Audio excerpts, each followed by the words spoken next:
Hello student जय जगन्नाथ मु देवा सर वेलकम करूछु मो यूट्यूब चैनल को।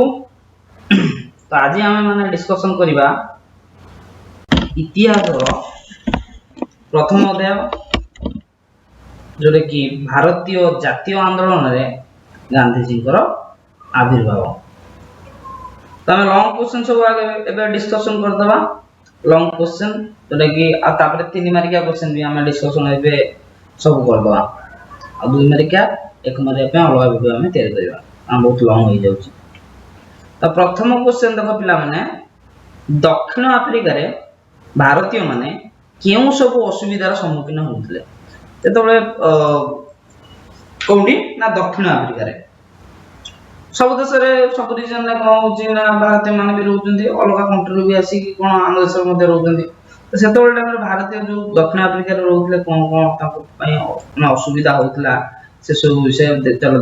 देखिबा कोन कोन सब होउतला। दक्षिण अफ्रीका रे भारतीय मानकर वोट दान अधिकार नथिला से माने कोनसी काहा को भी वोट देई पाउ नथिले। भारतीय माने सेमानकर नाम पंजीकरण करूथिले। भारतीय मानकर बसति पई स्थान जनाकीर्ण अस्वास्थ्यकर परिवेश रे उद्दिष्ट थिला ता कांगी ना धनी जो गोरा लोक माने कोन करथिले ना सिटी मानकर रहउथिले आ हमर पोर पीपल माने जो थिले आ भारतीय माने जो थिले से माने सब कोन कराउथिले स्लम्स एरिया रे रहउथिले। अच्छा 4 नंबर पॉइंट कोन कहूची ना से माने राती 9टा परे घर बाहर को जाई पार नथिले कि जनसाधारणकर पाद चला रास्ता व्यवहार करि पार नथिले ताको पई ब्यान थिला। रेलगाड़ी रे भारतीय माने प्रथम बा द्वितीय श्रेणी रे कोन करथिले ट्रैवल करि पार नथिले सो ता माने भारतीय मान को कुली बोली संबोधन करथिले। हा ये होचे तमरो कोन होला ना क्वेश्चन नंबर 1 रो आंसर बडा सब।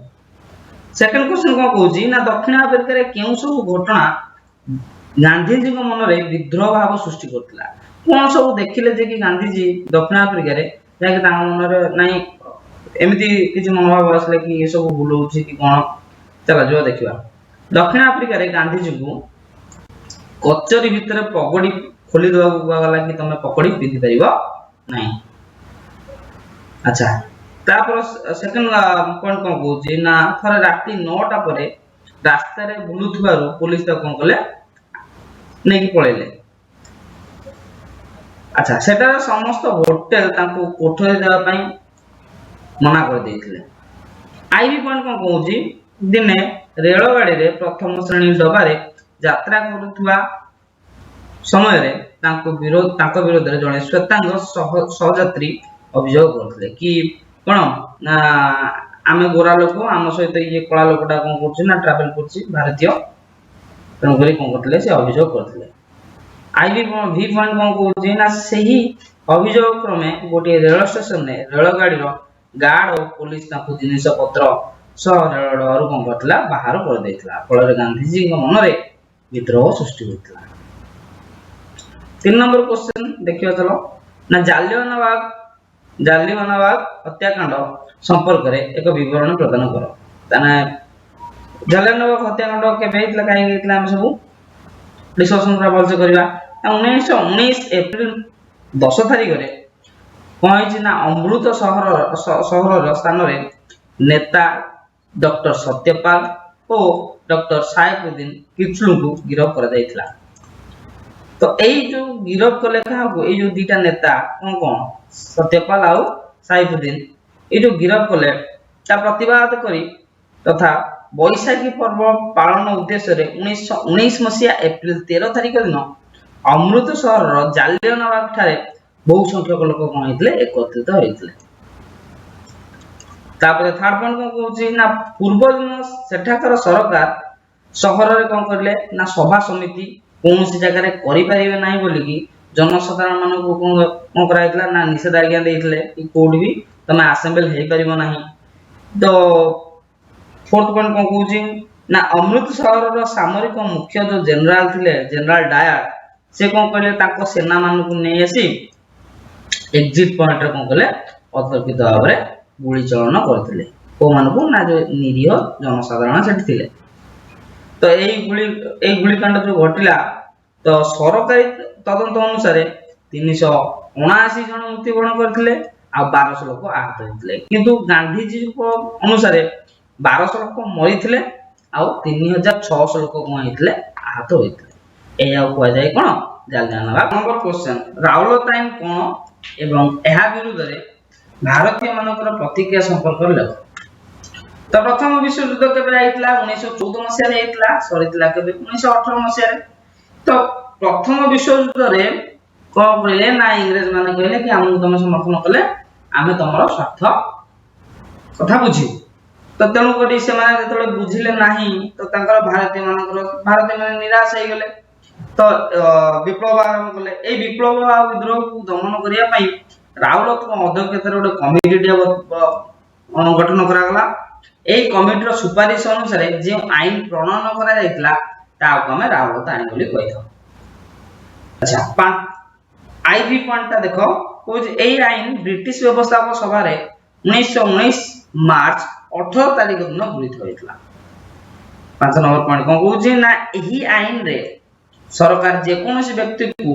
গিরফ করি বিনা বিচারে কারাদণ্ড দেই পারিবে তার মানে কোন মানে যাহাকে দেখিবে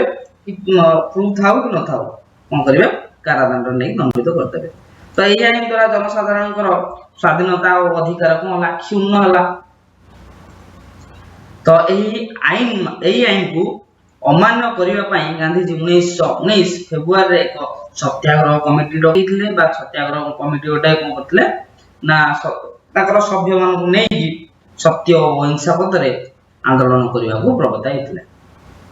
कोन सत्याग्रह करिया पई देशवासी को आह्वान देथिले बुझिला पिला माने 5 नंबर क्वेश्चन दक्षिण अफ्रीका महात्मा गांधी कर संरचित संपर्क रे विवरण प्रदान कर तो फर्स्ट पॉइंट को कहूजी ना 1894 मसिया रे दक्षिण अफ्रीका रे नाटाल भारतीय कांग्रेस नामक एक राजनैतिक अनुष्ठान गठन करथिले किए गांधी जी सेटा रे थिबा भारतीय मानक मध्य रे राजनैतिक सचेतना सृष्टि करिवा एहा होची कोन ना गांधी जी कर लक्ष्य थला आ नाटाल जो गठन कले नाटाल भारतीय कांग्रेस तार मध्ये लक्ष्य थला थर्ड पॉइंट को कहूची सेटाकर श्वेतांग सरकारनकर अत्याचार संपर्क रे साधारण को जनता को करा गला ना अवगत कराया पई ओटे इंडियन ओपिनियन नामक संवाद पत्र प्रकाश करथिले अच्छा फोर्थ पॉइंट को कहूची ना 1906 मसिया रे आंगुठी छाप आईन जो तांकर थिला ताकू ता विरोध रे आंदोलन करथिले और प्रथम थर पई सत्याग्रह अस्त्र प्रयोग करथिले तो सत्याग्रह अर्थ कोन सत्य प्रत्याग्रह ना पॉइंट को कहूची ना 1908 मसिया रे देशांतर गमन निषेध आईन विरोध रे आंदोलन करथिले पिला माने टिके हमरो भूल हे जाय छेटा देशांतर गमन लिखाई छी किंतु सेटा होचे एक्चुअली कोन ना देशांतर गमन 6 नंबर पॉइंट को कहूची ना 1913 मसिया मार्च 14 तारिख रे दक्षिण अफ्रीका रो उच्चतम न्यायालयकर विवाह पंजीकरण निष्पत्ति विरोध रे आंदोलन करी सफलता पाइथिले के गांधी जी 6 नंबर क्वेश्चन को चला पिला माने क्वेश्चन होची कोन चंपारण आंदोलन रे महात्मा गांधी कर भूमिका विषय रे आलोचना करो कोन ताकर भूमिका रहितला दिबा देखिबा भारत रे गांधी जी द्वारा संगठित प्रथम आंदोलन थिला कोन ना एही चंपारण आंदोलन ए चंपारण आंदोलन कोनला चंपारण चासी मानकर समस्या को अनुधान करिया पई सेठिकार जणे कोन बासिंदा ताका नाम होची कोन राजकुमार शुक्ल से कोन कले जणे स्थानीय बासिंदा थिले तो सेठी जा सब प्रॉब्लम होतला से गांधी जी को जाई कहले तो 1916 मसिया रे एप्रिल मास रे से कोन कले ना गांधी जी चंपारण जिला रो जो सदर महकुमा थिला मोतिहारी रे सेठी जाई पहुंची देले अच्छा इदे जेतोल जाई गांधी जी जाई पहुंचनती सेटा कर जो जिला अधिकारी थिले तांको छाडी चली जेवा पई सेटा जो से जगह रो निर्देश देथिले तो ताको निर्देश को से प्रत्याख्यान करिथिले सेति पई जे कोनोसी दंड भोगिया पई से प्रस्तुत अछंती बोली कहिथिले शेषरे सरकार गांधी जी को चंपारण चासी मानक समस्या को अनुधान करिवा पई अनुमति देथिले और सरकार को द्वारा गठित कमिटी रे सदस्य होइथिले ପାଞ୍ଚ ନମ୍ବର ପଏଣ୍ଟ କଣ କହୁଛି ନା ଗାନ୍ଧୀଜୀ ସମସ୍ୟାକୁ ଅନୁଧ୍ୟାନ କରିଥିଲେ ଓ ଚାଷୀ ମାନଙ୍କ ସ୍ୱାର୍ଥ ରକ୍ଷା ପାଇଁ ଇଂରେଜ ମାଲିକ ମାନଙ୍କର ବିରୋଧରେ ଆନ୍ଦୋଳନ କରି ସଫଳ ହୋଇଥିଲେ। ସେଠାରେ ତିନି କାଟିଆ ଯୋଉ ବ୍ୟବସ୍ଥା ତାଙ୍କର ଥିଲା, ଯୋଉ କଣ ନୀଳ ଚାଷ ଯୋଉ ଉତ୍ପାଦନ କରିବା ପାଇଁ ଫୋର୍ସ କରୁଥିଲେ, ତ ସେଗୁଡା ସବୁ କଣ କରାଗଲା, ଉଚ୍ଛେଦ କରାଗଲା। 7 ନମ୍ବର କ୍ୱେଶ୍ଚନ ଆସୁଛି, ଦେଖ ଖେଡ଼ା ଆନ୍ଦୋଳନ କାହାକୁ କୁହନ୍ତି? ଏ ସମ୍ପର୍କରେ ଆମେ ବିବରଣୀ ପ୍ରଦାନ କରିବା ପାଇଁ କହିଛି। ବହୁତ ଇଜି ଅଛି, ଯିବା ଚାଲ। 1918 ମସିହାରେ ଗୁଜରାଟର ଖେଡ଼ା ଜିଲ୍ଲାର ଦୁର୍ଭିକ୍ଷ ସେତେବେଳେ ଦେଖା ଦେଇଥିଲା, ତ ଶସ୍ୟ ଉତ୍ପାଦନରେ ବାଧା ପ୍ରାପ୍ତ ହେଇଥିଲା। ତାଙ୍କ ଯୋଉ ରାଜସ୍ୱ ନିୟମ ଯୋଉ ଥିଲା, ସେ ଅନୁସାରେ କଣ 1/4 କମ ଯଦି ଶସ୍ୟ ଉତ୍ପାଦନ ହେଲା, ତେଣୁ ତାକୁ କଣ ଦେବାକୁ ପଡିବ, ଖଜଣା ଆଦାୟ କୋହଳ ହେବାର ବ୍ୟବସ୍ଥା ଥିଲା, ଯଦି 1/4 କମ। କିନ୍ତୁ ଇଂରେଜ କର୍ମଚାରୀ ଯୋଉ ଥିଲେ, ସେମାନେ କଣ ହେଲେ, এই ଚାଷୀ ମାନଙ୍କର ଯୋଉ ରୁଲ ରେଗୁଲେସନ ଥିଲା ତାକୁ ଫଲୋ କଲେ ନାହିଁ। ତ ଗାନ୍ଧୀଜୀ ଏହା ବିରୁଦ୍ଧରେ ଚାଷୀ ମାନଙ୍କୁ ସଂଗଠିତ କରି ଆନ୍ଦୋଳନ ଆରମ୍ଭ କଲେ। ଚାଷୀ ମାନେ ଖଜଣା ଦେବାରୁ ନିବୃତ୍ତ ହେଲେ ଓ ଦଣ୍ଡ ଭୋଗିବା ପାଇଁ ପ୍ରସ୍ତୁତ ହେବେ ବୋଲି ଘୋଷଣା କରିଥିଲେ। ତ ଶେଷରେ ଇଂରେଜ ସରକାର ହାର ମାନିଲେ ଓ ଖଜଣା ଆଦାୟରୁ ନିବୃତ୍ତ ହେଲେ, କିନ୍ତୁ ଏକ ଗୁପ୍ତ ନିର୍ଦ୍ଦେଶନାମା ଜାରି କଲେ ଯେ କି ଯିଏ ସମର୍ଥ, ଯେ ଟ୍ୟାକ୍ସ ଦେଇ ପାରିବ, ତ ତା କତରୁ କଣ କଲେ, ଇଏ ଆଦାୟ କଲେ। ଆଚ୍ଛା ଚलो ଯିବା 5 ନମ୍ବର ପଏଣ୍ଟ को। ଏହି ଆନ୍ଦୋଳନରେ ଗାନ୍ଧୀଜୀଙ୍କର ପ୍ରଧାନ ସହଯୋଗୀ ଥିଲେ ଇନ୍ଦୁଲାଲ ଜାଙ୍ଗି ଓ ଆନ୍ଦୋଳନ ପରେ ସରଦାର ବଲ୍ଲଭ ଭାଇ ପଟେଲ ଗାନ୍ଧୀଜୀଙ୍କ ଜଣେ ପ୍ରମୁଖ ଅନୁଗାମୀ ଥିଲେ। 8 ନମ୍ବର क्वेश्चन। अच्छा ये होଉଛି कोन लॉन्ग क्वेश्चन, सब लास्ट क्वेश्चन होता आबराउ लॉन्ग नाही। तो अहमदाबाद जो मिल्क स्ट्राइक हेतला, अहमदाबाद लुगा कलकारखाना आंदोलन रे गांधीजीଙ୍କର भूमिका वर्णना करिया ପାଇଁ କହିଛି। तो अहमदाबाद लुगा कलकारखाना रे सेतेबेले कोन प्लेग बोनस को केंद्र करी मालिक और श्रमिक मानक मध्य कलह सूत्रपात होतला। से कोन करतले ना, माने सेतेबेले प्लेग रोग धरतला, तो जो श्रमिक माने थिले से प्लेग बोनस दाबी करथिले काहाको, से जो हमरो अहमदाबाद लुगा कलकारखाना मालिक मानक। किंतु मालिक माने कोन कले ना, एही निष्पत्ति ओहरी जाई श्रमिक मानकर मजूरी शतकड़ा 20 भाग वृद्धि करे बोले घोषणा करथिले। अच्छा ये कोन करथिले ना, श्रमिक माने कहिथिले 35% कोन करा जिवो ना, हमकु दिया जिवो, ये बोले हम 20% दे परबु। तन करी तांग मध्ये जो कलह चलथिला, तेनु गांधीजी से श्रमिक मानक प्रबताई कि मालिक मानक विरुद्ध रे आंदोलन करथिले, नै कि। तो दाबी पूर्ण पर्यंत अनशन करियो बोली से माने घोषणा कले, आ अनशन मध्ये आरंभ कले। शेषरे मालिक माने मुंड नुआइले, आ श्रमिक मानकु कोन कले, ताकर 35% जो थिला ताकर डिमांड ताकु से कोन कले दवा पई राजी होइथिले। सुन तले पिला माने जिबा, बहुत इजी अछि। महात्मा गांधी को पूरा नाम कोन थिला, और से केबे केउठा जन्मग्रहण करथिले? महात्मा गांधी को पूरा नाम थिला मोहनदास करमचंद गांधी। से 1869 मसिया अक्टोबर 2 तारिख दिन जन्मग्रहण करथिले। केउठी ना, गुजरात रो पोरबंदर ठारे। किए केबे नेशनल कांग्रेस गठन करला? लॉन्ग क्वेश्चन में देखले कोन ए अनुष्ठान ना उद्देश्य कोन थिला? एही प्रकार अनुष्ठान, या की प्रकार अनुष्ठान थिला? अच्छा महात्मा गांधी 1894 मसिया रे नेशनल कांग्रेस गठन करथिले। केउठी ना, अफ्रीका रे। एही अनुष्ठान उद्देश्य कोन थिला ना, सेटा राजनीतिक सचेतना वृद्धि करेबा, नै कि एहा एक राजनीतिक अनुष्ठान थिला। तृतीय नंबर क्वेश्चन कोन कहूची ना, अंगुली छाप आईन केबे प्रणयन करा जायतिला? ए आईन ने केउ व्यवस्था मान थिला? यार फलाफल कोन थिला? अंगुली छाप आईन केबे ना 1906 मसिया रे ताको सरकार, दक्षिण अफ्रीका सरकार कोन करथिले, प्रणयन करथिले। एही आईन व्यवस्था अनुसार सेटा थिबा प्रत्येक भारतीय निजर अंगुली छाप पंजीकृत प्रमाण को सब समय रे निज सहित वहन करिया पे ताको बाध्यतामूलक करा जायतिला। अच्छा थर्ड पॉइंट कोन कहूची ना, गांधीजी एही आईन विरुद्ध रे आंदोलन करथिले। चतुर्थ नंबर क्वेश्चन पिला माने चलो, गांधीजी अफ्रीका रु केबे फेरिथिले, काहा को निजर राजनीतिक गुरु भाव ग्रहण करथिले, ताको परामर्श अनुसार कोन कले? ताने प्रथम क्वेश्चन को आम आंसर दबा कोन ना 1915 मसिया रे कोड फेरले गांधी जी दक्षिण अफ्रीका रे फेरले हला जनवरी 9 तारिख दिन से गोपाल कृष्ण गोखले को निजर गुरु भाव ग्रहण करथिले ताको परामर्श क्रमे गांधी जी एक वर्ष काल राजनीति रु कोन कले ना दूरे की रहिथिले सेही समय रे विभिन्न स्थान रे भ्रमण करी लोक मानकर राजनीतिक मनोभाव को लक्ष्य गांधी जी केबे केउठारे एक आश्रम प्रतिष्ठा करथिले देशवासी को क्यों पथ प्रदर्शन करथिले तो प्रथमे क्वेश्चन होची कोन क्यों ठारे ना केबे गांधी जी 1916 मसिया रे केउंटी ना अहमदाबाद रो निकट जोटा कि साबरमती नदी कूल रे एक आश्रम टे प्रतिष्ठा करथिले ता कोंदी साबरमती आश्रम से देशवासी को सत्य अहिंसा निष्ठा निर्जलतार पथ प्रदर्शन करथिले तीन काठिया व्यवस्था कोन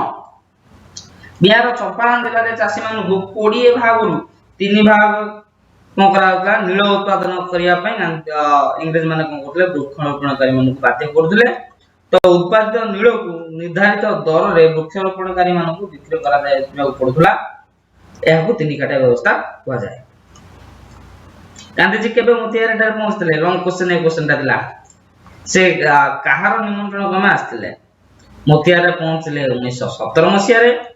तांको निमंत्रण के देथिले ना राजकुमार शुक्ला आ नील चाष मानक समस्या को अनुध्यान करिया पय से आस्थिले कोडी चंपारण आंदोलन फलाफल कोन होला ना सेठी तीन काठिया व्यवस्था उच्छेद होला 20 भाग एमाने डिमांड करथिले 35 भाग तांको अर्थ दिया गला एक वर्ष मध्य रे इंग्रज वृक्षारोपणकारी माने सही अंचल छाडी चली जायतियो में हो जायतला प्रॉब्लम देखो अहमदाबाद रो लुगा कल कारखाना गुलिकर मालिक ओ श्रमिक मानक मध्य रे कलह काहे सूत्रपात होइतला यार समाधान पई गांधी जी केउ पदक्षेप नैथिले अहमदाबाद स्थित लुगा कल कारखाना गुलिकर मालिक माने प्रचलित प्लेग बोनस को प्रत्याहार करनेवा फल रे मालिक और श्रमिक मानक मध्य रे कलहर सूत्रपात होइतला सेकंड पॉइंट कोन कहूची ना इंग्रज जिलापालंकर अनुरोध क्रमे गांधी जी एही समस्यार समाधान पई हस्तक्षेप करथिले एथि पई एक ट्रिब्यूनल टे गठन करी ताहार निष्पत्ति को ग्रहण करने बोली सेठी कोन करायतला संस्कृति राज्य होइतले तो थर्ड पॉइंट कोन कहूची किंतु मालिकाना मजूरी जो शतकड़ा 20 भाग ता वृद्धि करिया कथा जो थिला से 19 करी निष्पत्ति रु ओहरी गले श्रमिक माने शतकड़ा 35 भाग मजूरी वृद्धि करिया पे से माने दाबी कले गांधी जी श्रमिक मान समर्थन जणाइले और ता दाबी पूर्ण न होगा पर्यंत अनशन करिए बोली 100 दिन अनशन करथे 10 नंबर क्वेश्चन पिला माने चलो रावलता आईन विरुद्ध रे गांधी जी जो आंदोलन करथिले सेति में से केबे गिरफ होइतले अच्छा गांधी जी गिरफ परे आंदोलन केउ रूप नैथिला तो रावलता आईन विरुद्ध रे आंदोलन समय रे गांधी जी को केबे गांधी जी को 1919 अप्रैल 9 तारिख दिन कोन करथिले गिरफ करथिले तापर ताको छाडी देइथिले ए जो गांधी जी को गिरफ संवाद देश रे सबुआडे खेली गला तो सबुआडे खेली गला तबले ए जो न्यूज़ ता तो सबुआडे कोन होला कॉन्फ्लिक्ट देखा गला गंडगोल समान सबुआडे होय गला तो ये आंदोलन दिल्ली कोलकाता मुंबई हैदराबाद लाहौर अमृतसर रे प्रचंड रूप नैथिला माने जदि वीडियोटा भलो लागिछि ताले लाइक करिवो कमेंट करिवो सब्सक्राइब करिवो मो कमेंट सेक्शन ऑन अछि जोडी भी किछि डाउट रहबो सेटा कोन करिवो ना कमेंट रे तमे लिखि पारिवो तो समस्त भलो रे रहबो खुशी रहबो आ पाठ साठ टिके भलसे पढो नै कि तो 10th भलो रिजल्ट कले भलो कॉलेज रे एडमिशन पाइबो नहीं कि हम स्वप्न साकार करिवो।